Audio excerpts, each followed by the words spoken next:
लेखापालज्यू मैले जागिर पाएँ नि। ए हो र, ल बधाई छ ईशाजी। धन्यवाद सर। अनि सुन्नु न, हजुर भन्नुस् त। मलाई चाहिँ अफिसको सरले यो एक्सेल फाइल पठाउनु भएको थियो के। ए हजुर। बिल बुकको एक्सपायरी कहिले हुन्छ भनेर डेटा मेन्टेन गर्नको लागि। हजुर हजुर हजुर। अनि हजुरले सिकाएको यो फर्मुलाले त काम नै गरेन नि। हो र? हजुर। ओके, ल म एकचोटि हेर्छु नि कस्तो रहेछ, नहेरिकन त भन्न सकिँदैन। एकचोटि म यो एक्सेल फाइल हेरेँ भने। ओके यो एक्सेल फाइलमा यसमा के रहेछ भने गाडीहरूको नामहरू रहेछ। अनि त्यो गाडीहरूको ब्लू बुक चाहिँ कति मितिमा सकिने रहेछ भनेर यहाँ मेन्टेन गरिएको रहेछ। र तपाईँको बसले खासमा खोजेको चाहिँ यो चाहिँ कति दिनमा एक्सपायर हुन्छ, यसको फलोअप गर्नु, यसलाई चाहिँ नि ओभरड्यू हुन नदिनु, फाइन पेनाल्टीबाट बच्नु भनेर यस्तो फाइल मेन्टेन गर्नुभएको जस्तो लाग्यो। र यसमा तपाईँले जुन फर्मुला लाउनुभयो, एक्सपायर हुने डेट माइनस टुडे भनेको आजको मिति दिन्छ यसले। त्यो गर्दाखेरि यहाँ सर्टेन भ्यालु आउनुपर्ने हो, तर डेट बिचमा यो क्यालकुलेसन हुन सकेन, किनभने यो जुन यहाँनिर दिएको डेटहरू छ यो चाहिँ एक्सेलले बुझ्ने फर्मेटमा भएन। त्यसको लागि तपाईँले पहिलो काम के गर्न सक्नुहुन्छ, यसलाई चाहिँ तपाईँले यहाँनिर नम्बर फर्मेटमा यसले जेनरल भनेर यसले रिकगनाइज गरिरहेछ भने तपाईँले यसलाई डेट हो भनिदिन सक्नुहुन्छ। सर्ट डेट भन्नुभयो भने यहाँनिर क्यालकुलेसन हुनु पर्थ्यो, त्यो गर्दा पनि भएन भने अर्को तरिका छ। तपाईँले यहाँनिर राइट क्लिक गरेर फर्मेट सेल अप्सनमा गएर कस्टममा गएर यसलाई चाहिँ जुन यहाँनिर फर्मेट लेखिएको छ तपाईँले यसलाई चाहिँ फर्मेट चेन्ज गराउन सक्नुहुन्छ। जस्तै सुरुमा के लेखिएको छ, डे लेखेको छ, डिडी दुईटा डे भयो, दुईटा डिजिट, एन्ड मन्थ भयो, एन्ड देन 4वटा डिजिट चाहिँ इयर भयो। मैले चाहिँ यो लेख्न खोजेको यस्तो हो भनेर यसलाई सिकाइदिनु भयो भने यसले रिकगनाइज गर्नु सक्छ, तर नगर्नु पनि सक्छ। अहिले पनि यसले रिकगनाइज गरेन। यदि गरेको भए यहाँनिर क्यालकुलेसन हुन्थ्यो। यो क्यालकुलेसन चाहिँ कसरी हुन्थ्यो भने जस्तै टुडे भन्ने फङ्सनले आजको डेट दिन्छ, भोलि खोल्नु भने भोलिको डेट दिन्छ हैन। कुनै पनि बाइकको एक्सपायरी 2023 02 महिना 1 गते हुने हो भनेदेखि यो दुईटा डेटलाई घटाउँदाखेरि चाहिँ हामीले एउटा भ्यालु पाउँथ्यौँ। कसरी पाउँथ्यौँ भन्दाखेरि यहाँनिर कमामा क्लिक गर्नु भने 20 दिनमा यो एक्सपायर हुँदैछ भन्ने पाउँथ्यौँ भने यहाँ चाहिँ यो डेटहरू रिकगनाइज नभएको कारणले यो क्यालकुलेसन हुन सकेको छैन मेरो विचारमा।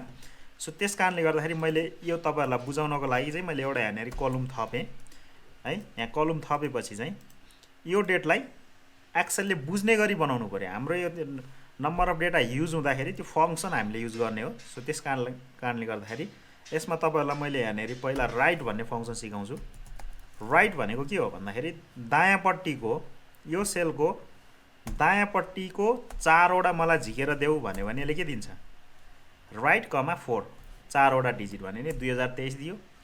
अर्को फङ्सन हुन्छ मिड। मिड यही सेलको मिड भनेको 15-0 भनेको 15-0 भनेको 4th पोजिसन पछिको दुईटा भनेको के हो, मन्थ हो। त्यस कारणले स्टार्टिङ नम्बर चाहिँ 4 एन्ड चाहियो मलाई दुईटा क्यारेक्टर 2 ब्राकेट क्लोज गर्यो भने यसले 04 दियो, त्यो भनेको मन्थ हो। र अर्को मलाई फङ्सन चाहियो लेफ्ट। लेफ्ट भन्ने फङ्सनले चाहिँ के दिन्छ, लेफ्टपट्टिको कमा 2 गर्नुभयो भने त्यसले चाहिँ डे दियो। हाम्रो इयर मन्थ डे आयो। अब हामीलाई एउटा डेट भन्ने फङ्सन चाहिन्छ। डेट फङ्सनले के माग्यो त भन्दाखेरि इयर माग्यो। इयर भनेको यो हो, कमा मन्थ माग्यो, मन्थ भनेको यो हो, कमा डे भनेको यो हो। अब यो डेट चाहिँ ठिक छ। अब यो डेट अनुसारले चाहिँ क्यालकुलेसन हुन्छ। त्यो कसरी भन्दाखेरि इक्वल्स टु यो डेट माइनस टुडे क्लोज गर्नुभयो भने यसले क्यालकुलेसन गरेको छ। तपाईँले यहाँनिर कमामा क्लिक गर्नुभयो भने यो 53 डेजमा चाहिँ एक्सपायर हुँदैछ भन्ने रिपोर्ट आयो। सो यो कुरालाई चाहिँ हामीले यति लामो नगरिकन एउटै सेलमा गर्न सक्छौँ। त्यसको लागि मैले यहाँनिर इक्वल्स टु डेट भन्ने फङ्सन युज गरेँ र अब नेस्टेड फङ्सन युज गर्छु। इयर भन्ने डेटा चाहिँ कहाँ छ, यो सेलको राइटपट्टि छ। त्यस कारणले फेरि अब मैले डेट भन्ने फङ्सनभित्र राइट भन्ने फङ्सन युज गरेँ। राइट चाहिँ कसको राइट, यो सेलको राइटको 4वटा भनेको इयर हो, इयरको काम सकियो। कमा अब मन्थ भनेको छ, मन्थमा चाहिँ मैले के युज गर्छु, मिड भन्ने फङ्सन युज गर्छु। कसको मिड, यही सेलको मिड, फेरि पनि मैले त्यही सेललाई देखाइदिन्छु। एन्ड कमा चाहिँ कतिवटा पछि, 4वटा पछि स्टार्ट हुन्छ र त्यस पछाडिको दुईटा चाहिँ मलाई मेरो मन्थ हो भनेर मैले यसलाई सिकाइदिएँ। कमा डे भनेको के हो त, लेफ्टको यही सेलको दुईटा क्लोज, लेफ्ट फङ्सन क्लोज भयो। अब यो डेट भन्ने जुन यहाँनिर यो ब्राकेट सुरु भएको थियो त्यसलाई पनि क्लोज गर्यो भनेदेखि अब यसले चाहिँ सही डेट दिन्छ। 15/4/2023 भनेको यो डेटबाट यो डेट आयो र यो डेट चाहिँ एक्सेलले चिन्न तयार थिएन, यो डेट चाहिँ चिन्न तयार छ। अब मैले यो फङ्सनलाई सर तल ताने भनेदेखि मेरो सही डेट आउँछ। अब मैले C5 को ठाउँमा यो D5 सम्म घटाएँ भने चाहिँ यसले अब काम गर्छ। गर्यो। अब तपाईँले यसलाई चाहिँ यो केमा आइरहेको छ, यसरी यो डेट के अरे इयर मन्थ अनि त्यस पछाडि डेको हिसाबमा आइरहेछ। कमामा क्लिक गर्नुभयो भने यो डेमा आउँछ। यो ब्लू बुक 53 डेजमा एक्सपायर हुँदैछ, यो 18 डेजमा, यो 53 यसरी यहाँनिर भयो। यो चाहिँ 6 डेज एक्सपायर भइसकेको भएछ। सो यो कुरालाई चाहिँ अब मैले त यहाँनिर नयाँ सेल त एकछिन क्यालकुलेसनलाई मात्रै बनाएको हो। यसलाई चाहिँ नि मैले के गर्छु, कपी गर्छु अनि यही ठाउँमा पेस्ट गर्छु।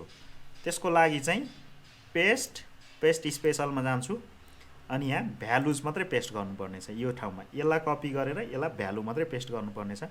ओके गऱ्यो भने अब यहाँनिर नयाँ आएको डेटहरू चाहिँ अपडेट भएर यहाँ आएको छ र यो मैले त एकछिनको लागि बनाएको कलम थियो, यसलाई मैले हटाइदिएँ भने अब मैले सुरुबाट यसलाई क्यालकुलेसन गर्न सक्छु। इक्वल्स टु यो माइनस टुडे गरेँ भनेदेखि यसले मेरो चाहिँ डेट दिइरहेको छ। अब मैले भोलि यो एक्सेल खोलेँ भने यो 52 हुन्छ, यो 17 हुन्छ, यसरी चाहिँ अपडेट भइरहेको छ। मैले चाहिँ टुडे भन्ने फङ्सन युज गरेको छु। मेरो भिडियो यो मन पर्यो भने चाहिँ लाइक र सब्सक्राइब गर्नु होला। धन्यवाद।